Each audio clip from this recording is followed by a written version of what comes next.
এক রাতে শাশুড়ি মিসেস সিমি বললেন, তুমি যদি আমাকে সময় না দাও, শারীরিক সম্পর্ক না করো, তাহলে তোমাদের ডিভোর্স করিয়ে দেব। ভয়ে আমার গলা শুকিয়ে গেল। কারেন্ট চলে গেছে, তাই ঘামছি। আমি রনি বাড়ি এসেছি বেড়াতে। নতুন বিয়ে করেছি, বউয়ের প্রতি অনুগত, সেও আমার প্রতি অনুগত। আমাকে নাকি আমার শাশুড়ি আম্মাই পছন্দ করেছিলেন, কিন্তু আমি বিয়ের আগে জানতাম না যে এটা শারীরিক পছন্দ, যা এখন বুঝতে পারলাম। কয়েক মাসে যা বুঝলাম, আমার স্ত্রী মায়া একটা নির্দোষ মেয়ে। তাকে একটা গাভীর সাথে তুলনা করা যায়। তাকে যদি বলি আজ সারাদিন গল্প করব, সে তাই করবে। যদি বলি আজ ঘুমাবে না, সে ঘুমাবে না।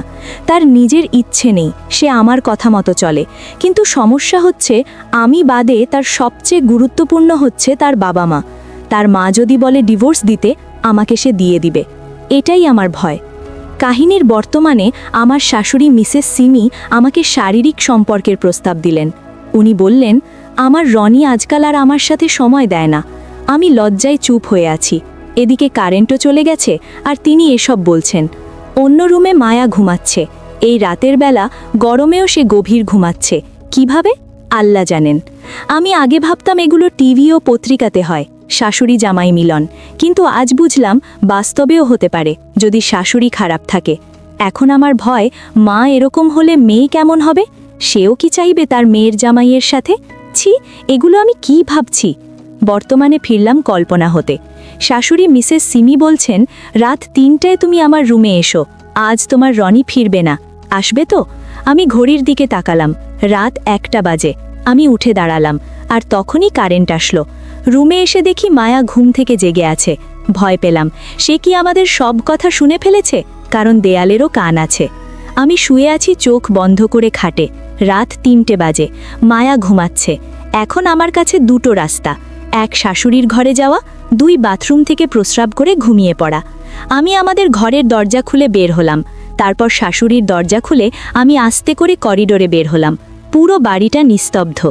হঠাৎ মনে হলো যেন বুকের ভেতর নিজের হার্টবিটটাই বাইরে থেকে শোনা যাচ্ছে। সিঁড়ি বেয়ে নামতে নামতে আমার হাত পা কাঁপছিল। শাশুড়ির ঘরের দরজার সামনে দাঁড়াতেই দেখি দরজাটা আধখোলা। ভেতর থেকে হালকা আলো বেরোচ্ছে। মুহূর্তের জন্য মনে হলো দরজা পেরোলেই আমি এক অজানা অন্ধকারে ডুবে যাব, যেখান থেকে ফেরার পথ থাকবে না। আমি এক পা এগোতেই পেছন থেকে হঠাৎ একটা আস্তে গলা শোনা গেল, তুমি এখানে কেন? আমি পিছন ফিরে তাকালাম। দেখি মায়া দাঁড়িয়ে আছে। তার চোখে ঘুমের কোনো চিহ্ন নেই, বরং তীক্ষ্ণ দৃষ্টি যেন আমার বুক ভেদ করে ঢুকে যাচ্ছে। আমি কিছু বলার আগেই ভেতর থেকে শাশুড়ির ডাক, কেন দেরি করছো? এসো। আমার শরীর জমে গেল। একদিকে আমার স্ত্রী, অন্যদিকে শাশুড়ির কণ্ঠ। আমি মাঝখানে দাঁড়িয়ে অসহায়। মায়া কিছু বলেনি, শুধু স্ত্রীর চোখে তাকিয়ে রইল। সেই দৃষ্টি এতটা অস্বস্তিকর ছিল যে আমার গলা শুকিয়ে কাঠ হয়ে গেল। মনে হচ্ছিল যদি একটা শব্দ করি, তাহলে চারপাশের দেয়ালগুলো ভেঙে আমার লজ্জার সব কিছু প্রকাশ হয়ে যাবে। কিন্তু আমি নড়তেও পারছিলাম না। দাঁড়িয়ে আছি এমন এক দোটানায়, যেখান থেকে কোন পথটা বেছে নিলে আমি বাঁচব আর কোনটা নিলে আমার জীবন তছনছ হয়ে যাবে আমি নিজেও জানি না। এই নিস্তব্ধ রাতের অন্ধকারে আমি শুধু ভাবছিলাম, আমার ভাগ্যে আসলে কি লেখা আছে। আমি দাঁড়িয়ে আছি শাশুড়ির ঘরের দরজার সামনে। ভেতরে ডাক আসছে, কেন দেরি করছো? এসো। আর পেছনে মায়া দাঁড়িয়ে আছে অদ্ভুত দৃষ্টিতে। আমার বুক ধকধক করছে। হঠাৎ মায়া আস্তে এসে আমার হাত ধরে ফেলল, ঠান্ডা অথচ কাঁপা কাঁপা হাত। সে ফিসফিস করে বলল, চলো, আমার সাথে চলো। আমি কিছু না বলে ওর সাথে এগোতে লাগলাম। মায়া আমাকে নিয়ে গেল ছাদে। রাতের কালো আকাশ, চারপাশে নিস্তব্ধতা, শুধু হাওয়ার সু শব্দ। মায়া আমার দিকে তাকালো, তার চোখে ভয় আর অশ্রুর ছাপ। হঠাৎ সে বলল, তুমি কি জানো মা অনেক দিন ধরে অদ্ভুত আচরণ করছে? আমি আগেও কিছু টের পেয়েছিলাম, কিন্তু ভেবেছিলাম হয়তো আমি ভুল দেখছি। আমি স্তব্ধ হয়ে গেলাম। বুঝলাম মায়ার সব শুনেছে। ওর কণ্ঠে রাগ নেই, কিন্তু এক অদ্ভুত কষ্ট মিশে আছে। তুমি যদি আজ রুমে যেতে, আমি কি করতাম জানো? মায়া হঠাৎ প্রশ্ন করল। আমি চুপ করে রইলাম। মায়া ধীরে ধীরে কাছে এসে আমার চোখের দিকে তাকিয়ে ফিসফিস করে বলল, তুমি কি আমাকে হারাতে চাও না? কিন্তু যদি তুমি ভুল করো, তাহলে আমি নিজেকে শেষ করে ফেলব। তারপর আচমকা মায়া আমার বুকের ভেতর মুখ লুকিয়ে কেঁদে ফেলল। আমি হতবম্ব, স্তব্ধ। তার গরম নিঃশ্বাস আর কাঁদতে কাঁদতে শরীর কেঁপে ওঠা আমার ভেতরে এক অন্যরকম অদ্ভুত অনুভূতি তৈরি করল। ঠিক তখনই নিচ থেকে শাশুড়ির কণ্ঠ ভেসে এলো, তুমি কোথায় গেলে? আমার বুক কেঁপে উঠল। মায়া গলা তুলে আমার চোখে তাকালো। ওর চোখে এক অদ্ভুত দৃঢ়তা, যেন সে কিছু ঠিক করে ফেলেছে। মায়া আস্তে করে আমার হাত চেপে ধরল, তারপর ফিসফিস করে বলল, চলো নেমে যাই। আমি অবাক হয়ে তাকালাম। মনে হচ্ছিল হয়তো ও আমাকে বাঁচাতে চাইছে, আবার হয়তো সামনে এক ভয়ানক ঝড়ের মুখোমুখি করে দেবে। আমরা ধীরে ধীরে সিঁড়ি বেয়ে নিচে নামলাম। আমার বুকের ভেতর প্রতিটা ধাপের সাথে যেন আগুন জ্বলছিল। শাশুড়ির ঘরের সামনে পৌঁছতেই দরজা পুরো খুলে গেল আলোয়। ভেসে উঠলেন তিনি, আমার শাশুড়ি মিসেস সিমি। সাদা জামা পরা, চোখে অদ্ভুত দৃষ্টি। তিনি একবার আমাকে দেখলেন, একবার মায়াকে। তারপর ঠোঁটে হালকা হাসি এনে বললেন, তুমি তো এলেই না, এত দেরি করলে কেন? আমার গলা শুকিয়ে গেল। আমি কোনো উত্তর দেওয়ার আগেই মায়া একেবারে আমার হাত শক্ত করে ধরে সামনে এগিয়ে গেল। তার গলা কেঁপে উঠলেও কথাগুলো স্পষ্ট শোনা গেল। মা, তুমি কি করতে চাইছো? আমি সব বুঝতে পারছি। আমি আজ রাতে সব শুনেছি। তুমি আমার স্ত্রীকে এভাবে অপমান করতে পারো? তোমার নিজের মেয়ের জামাইয়ের দিকে এমন চোখে তাকাতে লজ্জা করে না? ঘরে এক মুহূর্তের নিস্তব্ধতা। শাশুড়ির মুখের হাসি মিলিয়ে গেল। তার চোখ লাল হয়ে উঠল, ঠোঁট কাঁপছিল। তিনি ধীরে ধীরে বললেন, তুই জানিস না মায়া, তোর বাবার সাথে আমার সম্পর্ক কেমন হয়ে গেছে। আমি একা। আমি ভেবেছিলাম। চুপ থাকো মা। মায়া এবার চিৎকার করল, তুমি যদি এভাবে আবারও চেষ্টা করো, আমি শুধু বাবাকেই বলবো না, পুরো গ্রামকে জানিয়ে দেব। তখন বুঝবে সমাজে কি অবস্থায় পড়তে হয়। শাশুড়ি স্থির হয়ে দাঁড়িয়ে রইলেন। তার চোখে অশ্রু ভরে উঠল, কিন্তু সেখানে অনুশোচনার চেয়ে বেশি ছিল ক্রোধ আর অপমান। তিনি আমার দিকে তাকিয়ে বললেন, তুই কিছু বলছিস না কেন? তুই কি ওকে বুঝাতে পারিসনি? আমি কিছু বলার আগেই মায়া আমাকে বুকের কাছে টেনে নিল। তার কণ্ঠ কাঁপছিল, কিন্তু দৃষ্টি ছিল শক্ত। এটা আমার স্বামী মা, ওকে নিয়ে তোমার কোনো অধিকার নেই। মুহূর্তের জন্য মনে হলো এই মেয়েটি যেন আজ আমার জন্য এক অদৃশ্য ঢাল হয়ে দাঁড়িয়েছে।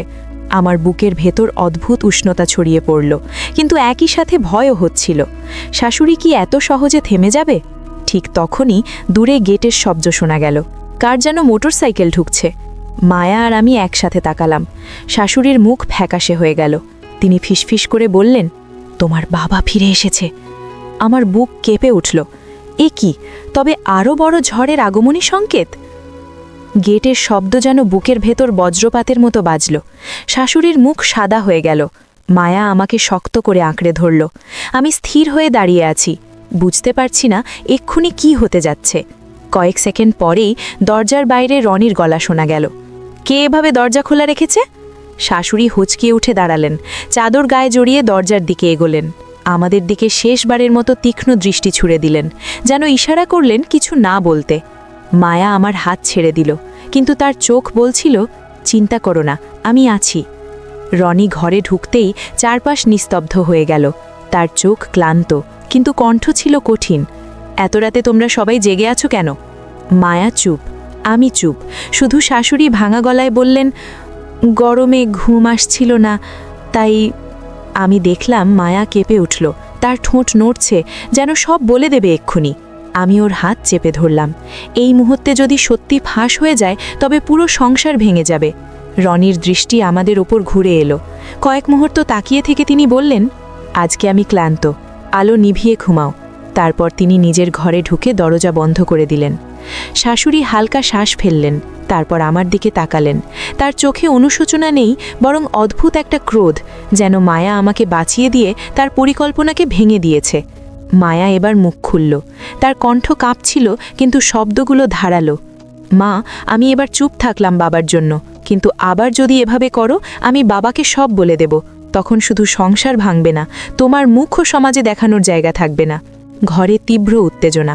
শাশুড়ি কিছু বললেন না, শুধু ঠোঁট কামড়ে স্থির হয়ে দাঁড়িয়ে রইলেন। আমি বুঝলাম এই যুদ্ধ এখানেই শেষ হয়নি। মায়া আমাকে নিয়ে নিজের ঘরে ফিরল। দরজা বন্ধ করেই সে হঠাৎ আমার বুকে পড়ে গেল। তার নিঃশ্বাস দ্রুত, গরম, শরীর কাঁপছে। আমি অবাক হয়ে জিজ্ঞেস করলাম, তুমি এত সাহস কোথায় পেলে? মায়া ফিসফিস করে বলল, তুমি আমার, আমি কাউকে তোমাকে ছুতে দেব না, মা হলেও না। তার চোখে ভয় ছিল, কিন্তু সেই ভয়কে চাপা দিয়ে বেরিয়ে আসছিল এক অদ্ভুত ভালোবাসার শক্তি। আমি কিছু বললাম না, শুধু ওকে আঁকড়ে ধরে রাখলাম। সেই মুহূর্তে মনে হচ্ছিল আমাদের সম্পর্ক এক নতুন মোড়ে পৌঁছে গেছে, কিন্তু ভেতরে ভেতরে আমি জানি এ ঝড় এখানেই থামবে না। সেদিন দুপুরের পর থেকে বাড়িটায় এক অদ্ভুত উত্তেজনা টের পাচ্ছিলাম। বাইরে সূর্য ডুবে যাচ্ছে, অথচ ভেতরে অন্ধকার যেন আমাদের ঘিরে ধরছে। মায়া আমার হাত ছেড়ে দিচ্ছিল না, কিন্তু তবুও আমার মনে হচ্ছিল আমরা আস্তে আস্তে ফাঁদে জড়িয়ে যাচ্ছি। শাশুড়ি তখন যেন অন্য মানুষ হয়ে গেছে। তার চোখে এক ধরনের ঠান্ডা আগুন। তিনি স্বাভাবিক ভঙ্গিতে কথা বলছিলেন, অথচ প্রতিটা শব্দের ভেতর লুকানো ছিল হুমকি। রাতে খেতে বসার সময় তিনি হঠাৎ জোরে বলে উঠলেন, আজকাল আমাদের সংসারে শান্তি নেই, কে যেন অশান্তি ফেলে দিচ্ছে। কথাটা কার উদ্দেশ্যে বলা সেটা আমাদের ছাড়া কেউ বোঝেনি। রনি চুপচাপ খেয়ে উঠে গেলেন, কিন্তু আমি আর মায়া মুখ চাওয়াচাবিই করলাম। আমরা বুঝলাম খেলা শুরু হয়ে গেছে। রাত গভীর হলে আমি মায়ার পাশে শুয়েছিলাম। সে আমার বুকের ভেতর মুখ গুজে রেখেছিল। তার নিঃশ্বাস কেঁপে উঠছিল বারবার। হঠাৎ বাইরে দরজায় টকটক শব্দ হলো। আমরা দুজনেই চমকে উঠলাম। আমি উঠে দরজা খুলতেই দেখি শাশুড়ি দাঁড়িয়ে, হাতে পানির গ্লাস, ঠোঁটে মিষ্টি হাসি। তিনি বললেন, তোমাদের জন্য পানি আনলাম। আমার হাত কেঁপে উঠল। গ্লাসটা নিতে গিয়েই হঠাৎ মনে হলো এর ভেতর কিছু আছে কিনা। আমি এক চুমুকও খেলাম না। শাশুড়ির চোখ আমার মুখে, যেন তিনি খেয়াল করলেন আমি সন্দেহ করছি। মায়া তখন ঘরের ভেতর থেকে গলা চড়ল, আমরা নিজেরাই পানি খাবো মা, দরকার নেই।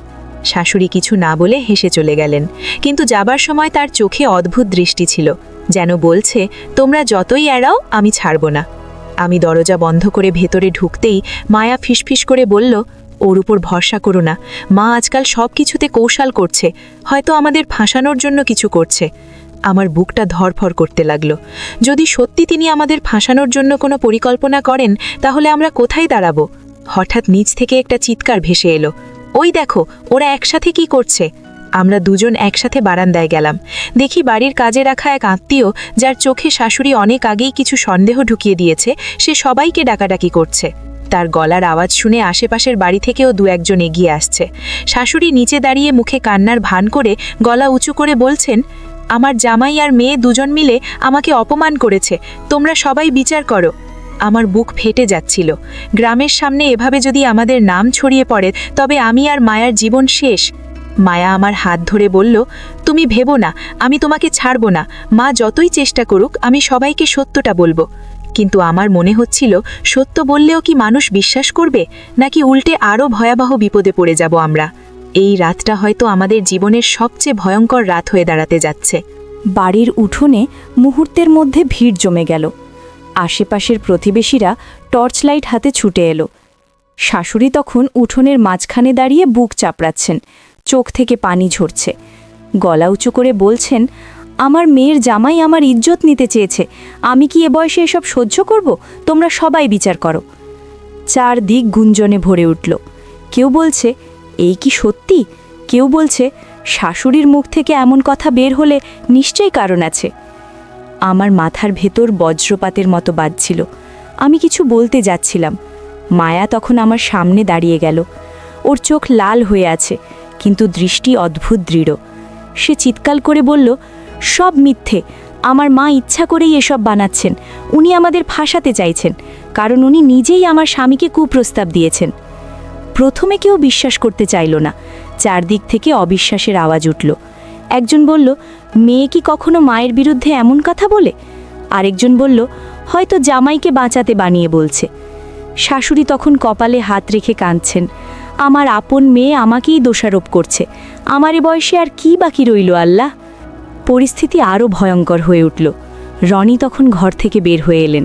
তার মুখ গম্ভীর, চোখ ভয়ঙ্কর। তিনি ভিড় ঠেলে সামনে এসে গর্জে উঠলেন, এখানে কি হচ্ছে? কার সাহস হলো আমার পরিবারের নামে কলঙ্ক লাগায়? সবাই একসাথে চুপ হয়ে গেল। শাশুড়ি তৎক্ষণাৎ তার পায়ের কাছে গিয়ে বসে পড়লেন। শোনো, তোমার জামাই আমাকে অপমান করেছে, আমি সব সহ্য করেছি, কিন্তু আজ পারলাম না। আমি বাঁচতে চাই না। আমি এগিয়ে গেলাম, বুক ধরফর করছে। আমি বলতে গেলাম, কিন্তু গলা শুকিয়ে গেল। ঠিক তখন মায়া রনির সামনে দাঁড়িয়ে চিৎকার করে বলল, সব মিথ্যে বাবা, মা আমার স্বামীকে কুপ্রস্তাব দিয়েছেন। উনি যদি আবারও মিথ্যে বলেন, আমি হাত কেটে ফেলবো সামনে সবার সামনে। এই কথায় চারদিক গুঞ্জনে ভরে গেল। গ্রামবাসীরা হতভম্ব। কেউ বিশ্বাস করছে শাশুড়িকে, কেউ মায়াকে। রনি স্থির হয়ে গেলেন। তার চোখ একবার স্ত্রীর দিকে, একবার মেয়ের দিকে, আর একবার আমার দিকে। হঠাৎ তিনি গর্জে উঠলেন, সত্যি না মিথ্যে আমি নিজে বের করব। কাল সকালে গ্রামের মুরব্বীদের ডাকব, সবার সামনে বিচার হবে। উঠোনের বাতাস জমে গেল, শাশুড়ির মুখ ফ্যাকাশে হয়ে গেল, তবু চোখে ক্রোধের আগুন। মায়া আমার হাত শক্ত করে ধরল, তার ঠোঁট কাঁপছিল। আমি বুঝলাম আগামী ভোর আমাদের জন্য শুধু বিচার নয়, হয়তো জীবন মরণের পরীক্ষা হয়ে উঠতে যাচ্ছে। সকাল হতেই গ্রামের মসজিদের সামনে বড় অঙ্গনে সবাই জড়ো হলো। মুরব্বীরা এসে বসলেন, চারদিকে মানুষের ভিড়। আমি আর মায়া একসাথে দাঁড়িয়ে আছি, বুকের ভেতর ধকধক করছে। শাশুড়ি মাথায় ওড়না টেনে মুখ নামিয়ে বসে আছেন, কিন্তু চোখে সেই চিরচেনা ভান করা কান্না। শ্বশুর রন